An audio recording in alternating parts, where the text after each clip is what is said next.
Alrighty guys, this is a quick video on quadratic equations by factoring. Here are a few notes that you're going to want to have in there if you don't already have in your notes. So there are the objectives. This is the standard form for a quadratic equation. Okay? And then this is number 29. Where's my book? Okay, so this is number 29 in your workbook. We're going to work this bad boy out. Okay? Alrighty. So if we take a look at this bad boy, I'm going to subtract 132x. I'm going to add 121 on both sides.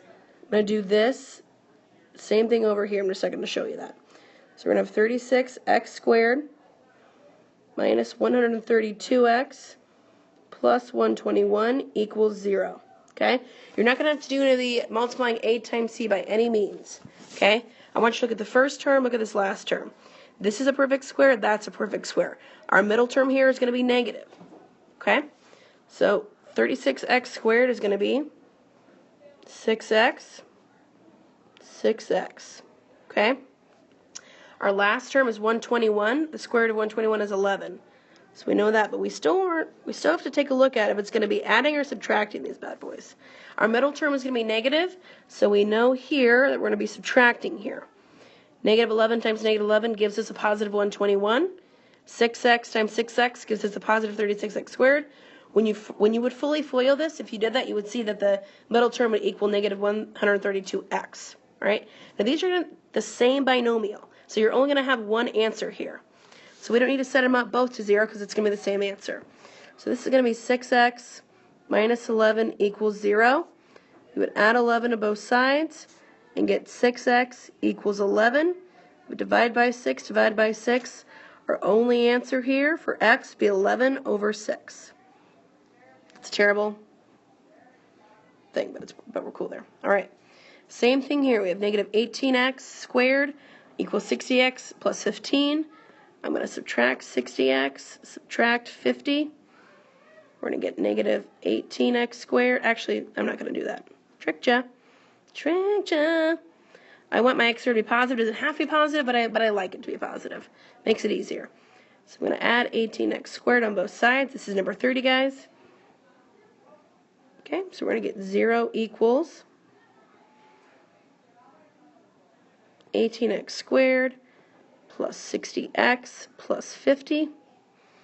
Okay, now when you look at this, once again, we're checking for that GCF first, which is going to be 2. So when you pull that out, it's going to be 2 9x squared plus 30 plus 25. Okay, so our next step here is to look to see these perfect squares here. This is a perfect square, this is a perfect square. So we're going to take a little shortcut here. So we're going to have 2 parentheses 3x plus 5 squared equals 0. Okay, again, you're only going to get one answer for this bad boy because it's the same thing. We're not going to worry about that GCF. We're going to ignore that because it's already been factored out. So we're going to do 3x plus 5 equals 0.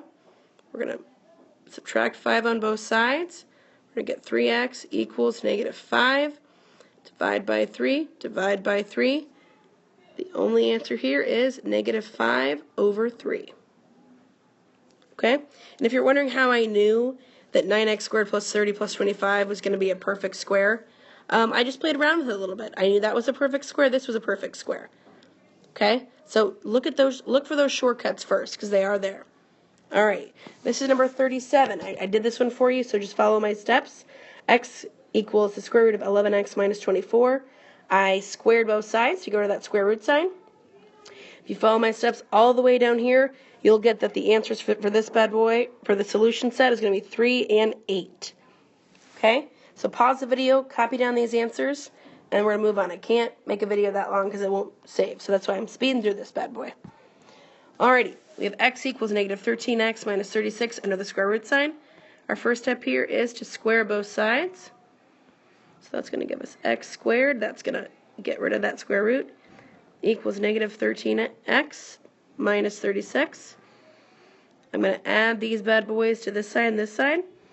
So we're going to get, I should just erase that here. We're going to get x squared plus 13x plus 36 equals 0. So what two numbers are multiplied together that equal 36? When you add them together, equal 13. It's going to be 9 and 4. So let's factor this bad boy. So x plus 9, x plus 4 equals 0. So we're going to set that up as x plus 9 equals 0. And then x plus 4 equals 0. Okay? We're subtract 9, x equals negative 9. And then over here we're going to have x equals negative 4. Oopsie, poop on a stick.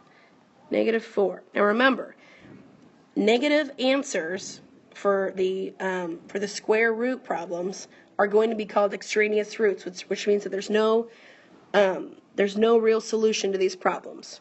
Okay, there's problems goes on forever because there's no real solution. Okay, so for this answer, it's going to be no real solution. Okay, alrighty. Number 46 is 4x equals the square root of 7 minus 34x. We're going to square both sides. Remember, when you square 4x, you're squaring the coefficient and the variable. So that's going to be 16x squared equals, I'm going to reverse these bad boys, equals negative 34x plus 7. I want to add these on both sides to get 16x squared plus 34x minus 7. Okay.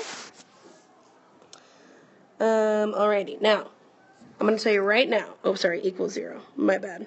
Now, it would take you a little while, maybe a few minutes to figure this out, but there are no numbers that when you multiply them equal negative 7, when you add them equal 34. So, the answer is no real solution. The answer is not no real solution. The answer here is cannot be factored over the rational numbers. So, cannot be factored. I'm not going to write that out, but please write it in your answer book. Cannot be factored over the rational numbers. That is the correct answer. They're not no real solution. There is a difference between those two. Okay? Alrighty.